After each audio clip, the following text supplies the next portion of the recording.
Assalamualaikum and good morning. My name is Muhammad Izhar Danish bin Muhammad Amin. I'm from BTESL program. So today I will interview one person that will come from MSU Sabah also.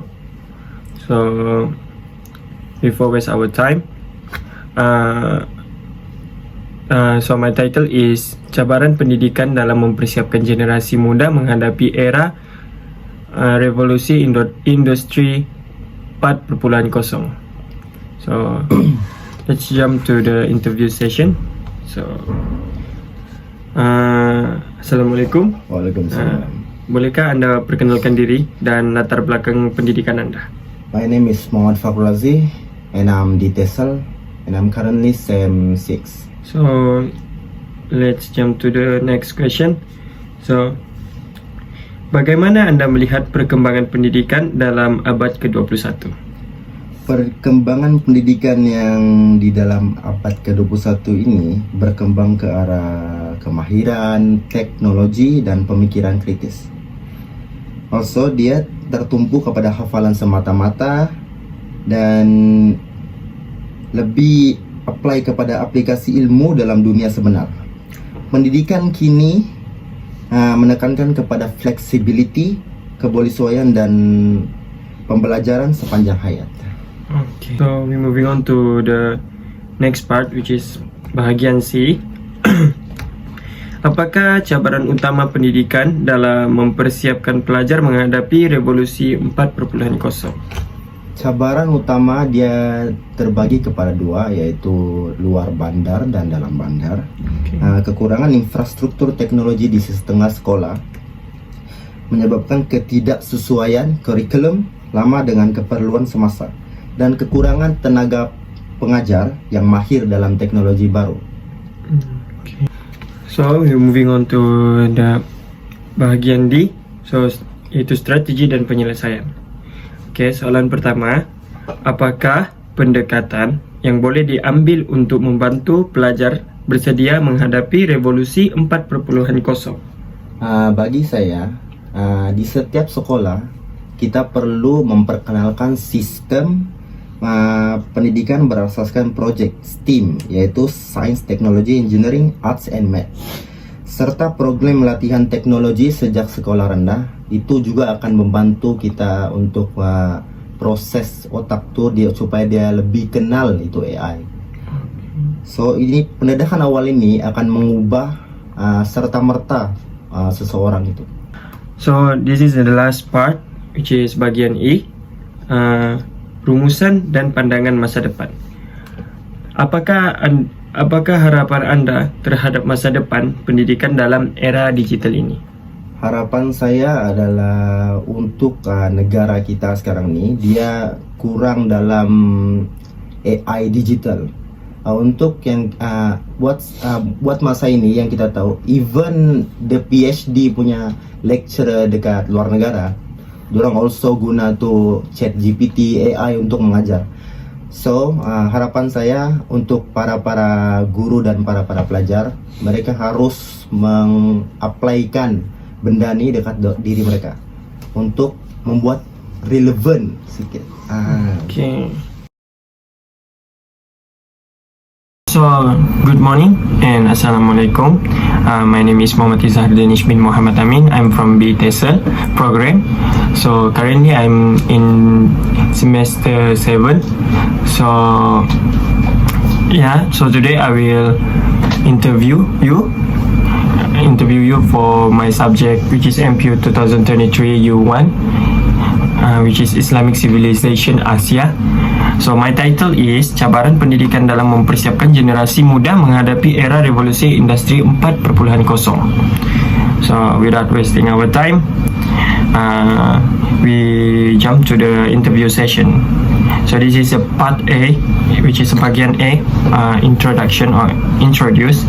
So bolehkah anda memperkenalkan diri dan latar belakang pendidikan anda? Oke, Assalamualaikum semua.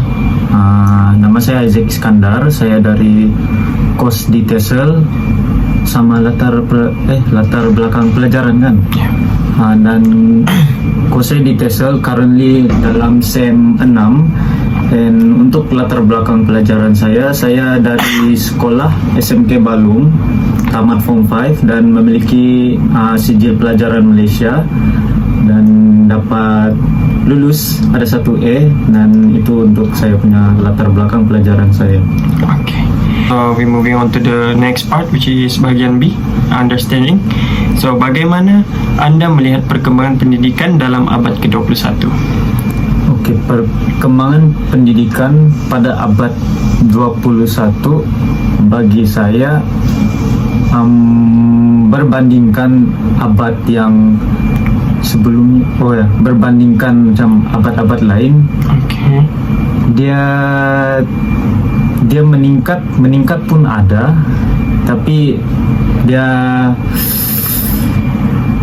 I can say dia menurun lah, sebab ada faktor yang mempengaruhi ini, yaitu over reliance over teknologi, macam penggunaan AI sekarang lah, diorang bergantung kepada AI, dan itu membuatkan diorang macam lebih lalai kepada pelajaran diorang. Contohnya macam kadar SPM, macam nilai purata dong menurun, dan gara-gara bagi saya sebab faktor dia itulah, sebab diorang semua makin malas tuh, dan sebab pertolongan daripada AI semua tuh. Tapi bukan mau tuduh AI juga lah, so mungkin ada faktor lain. Cuma berbanding kepada masa-masa yang lain, abad-abad yang lain diorang lebih macam cekap, diorang lebih pandai semua berbandingkan sekarang. Independent to their self lah. Okay. Tengok sekarang SPM macam ramai yang gagal. Ya, gitu. Okay. So we moving on to the next part, which is bahagian C. So, apakah cabaran utama pendidikan dalam mempersiapkan pelajar menghadapi revolusi 4.0? Cabaran utama untuk pelajar menghadap revolusi 4.0 ini pendidikan adalah saya boleh cakap untuk diorang persediaan teknologi diorang lah, sebab pelajar-pelajar sekarang bukan semua dapat akses kepada teknologi kan. Lagi satu, diorang mau beradaptasi kepada penggunaannya lagi. Contohnya saya dulu, pelajar-pelajar lain kan, diorang Form 1 sampai Form 3 gitu semua ada handphone. Saya dulu saya tiada handphone time tu, yang agak sukar dan susah bagi saya untuk adapt kepada diorang punya pelajaran diorang tu, mau catch up. Ya, itulah cabaran dia. So, we moving on to the next part, which is bahagian D, strategi dan penyelesaian. Apakah pendekatan yang boleh diambil untuk membantu pelajar bersedia menghadapi Revolution 4.0? Okey, untuk pendekatan yang boleh diambil adalah ya persediaan teknologi macam alat-alat peranti begitu, alat peranti siswa gitu, dan sama aplikasi pelajaran. Contohnya sekarang macam banyak PTTI kata dah silap, PTI sama MC Plus semua tu, iaitu semua termasuk dalam golongan teknologi, iaitu itu semua membantu pelajaran untuk beradaptasi dengan teknologi ini. Okay. So this is the last part, which is bagian E, rumusan dan pandangan masa depan. Apakah harapan Anda terhadap masa depan pendidikan dalam era digital ini? Oke, harapan saya untuk masa depan dalam era digital ini adalah harapan saya digital ni macam diorang tak seharusnya, tak diwajarkan untuk ditekan lah, terutamanya untuk sekolah rendah.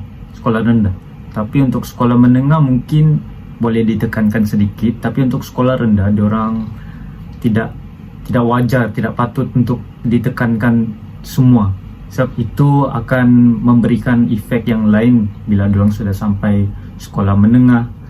Dan kita macam cara tradisional lama, macam cara dulu kan lebih bagus, macam dulu tadika diorang gunakan cara tradisional. nanti sampai sekolah menengah barulah dia macam menekankan teknologi gitu. Cuma dia macam dia lebih ngam begitu, lebih ngam. Ya. Okay, that's all from our interview session now. So, yeah, thank you, Mr. Isaac. So, Okay, thank you. alright, that's all from us. Thank you. Okay, Assalamualaikum dan salam sejahtera. Nama saya Muhammad Izan dan Syukur Muhammad Ali. Saya dari program BTS. So today adalah interview session, iaitu untuk subjek MPU 2023 U1. Jadi tajuknya ialah cabaran pendidikan dalam mempersiapkan generasi muda menghadapi era revolusi industri 4.0. So kita akan terus empat bagian iaitu perkenalan. Bolehkah anda perkenalkan diri dan latar belakang pendidikan anda? Okay, hi, nama saya Siti Hanim and I'm currently studying in MSU Sabah, and right now I'm in 6th semester taking diploma teaching English in second language. So moving on to the next part, which is understanding. So for the first question is, bagaimana anda melihat perkembangan pendidikan dalam abad ke-21?